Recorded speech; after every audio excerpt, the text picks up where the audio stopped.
Mga basic lang muna tayo mga kaibigan. O magpapalit tayo ng spark plug ng Toyota RAV4. So ang una nyong gagawin kapag nagpapalit kayo ng spark plug ay tanggalin nyo muna itong mga lock dito sa may spark plug. So itong kanyang clip dito, ayan, kung mapapansin nyo yung sinisikwat ni Sir Lascano. Ayan, yung ating mekaniko mga kaibigan. So susunod nyo ay itong mga tornilyong gis para matanggal na itong kanyang mga coil. Yan ang 4. So ito ay 4 cylinder lang. So hindi katulad noon Lexus na 8 cylinder.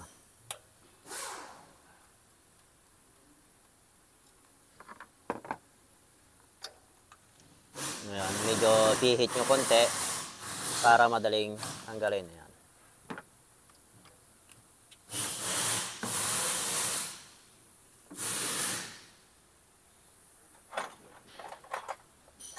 Tapos yung pang spark plug.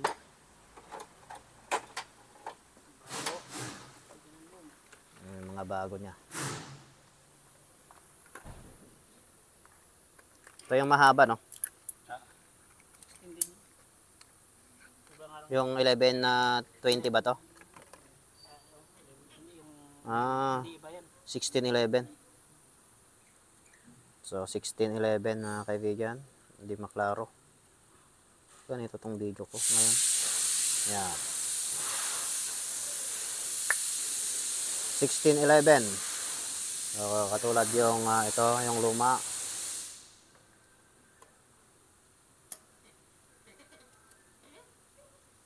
Yan, 1611. Yung bago.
Ayan, linalagay na yung bagong spark plug. Ito yung bago.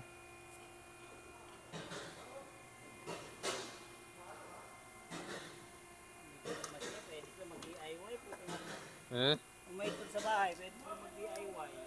Oo. Kailangan iyo pa. So kapag may tools daw kayo sa bahay mga kaibigan ay pwede kayong mag-DIY, sabi ni Sir Lascano. Oh, basta sundan lang nila itong ating mga video, kayang-kaya na nila yan.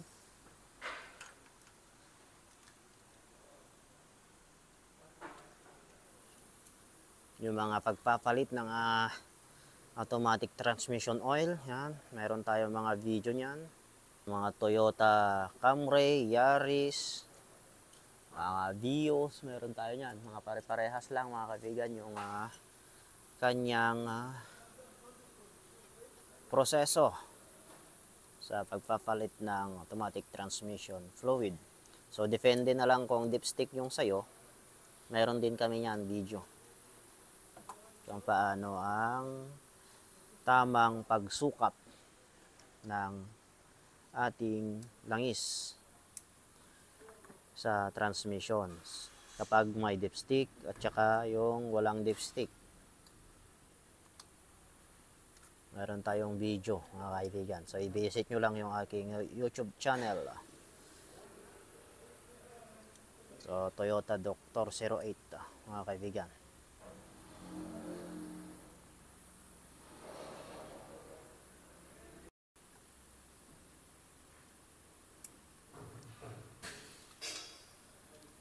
So, ayun, ganun lang mga kaibigan kung paano magpalit ng spark plug ng Toyota RAV4.